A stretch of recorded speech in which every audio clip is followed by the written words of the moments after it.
Kalian pahami anak-anak? Iya, Bu.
Oke, setelah kalian melihat ataupun memperhatikan video yang Ibu putar, kita akan melanjutkan materi tentang harmonisasi keberagaman masyarakat Indonesia.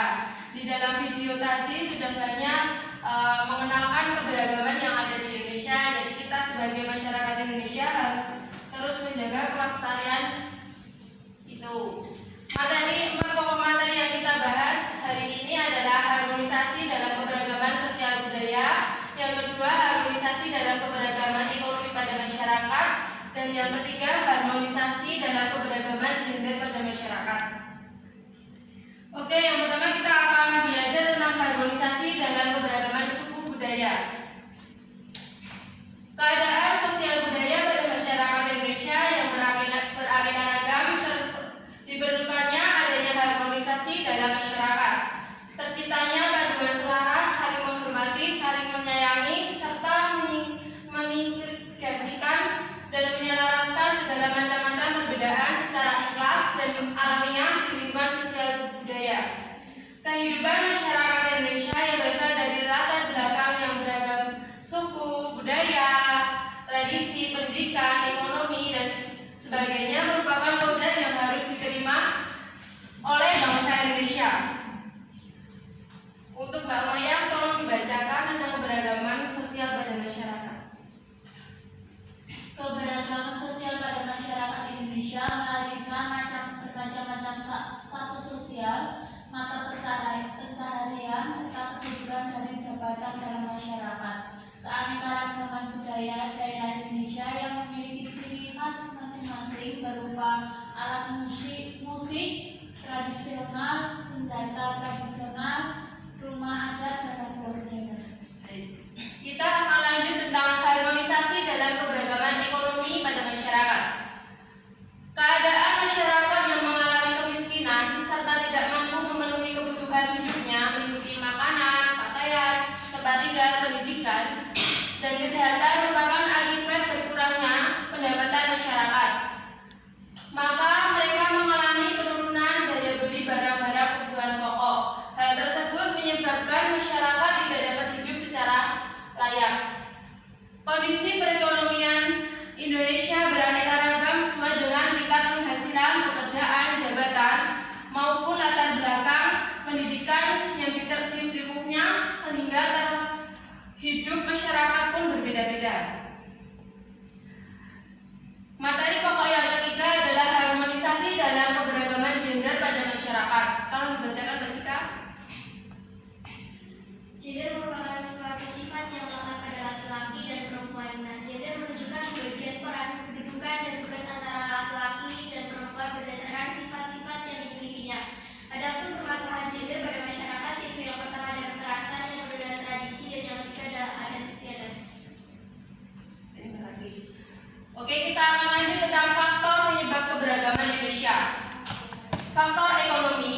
Permasalahan sosial yang disebabkan oleh faktor ekonomi, misalnya karena tidak keseimbangan antara pendapatan dan pengeluaran.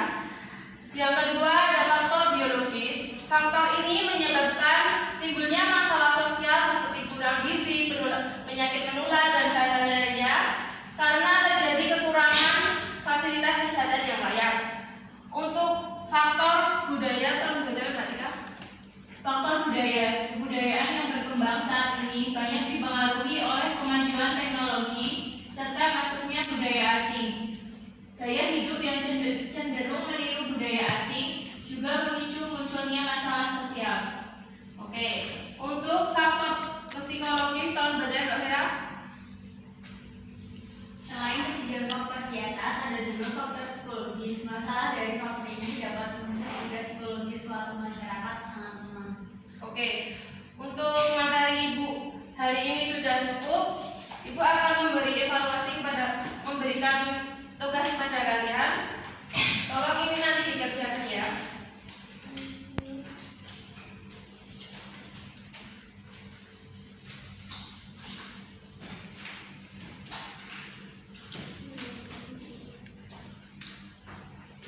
Oke, ayo perwakilan dari kelompok untuk mempresentasikan.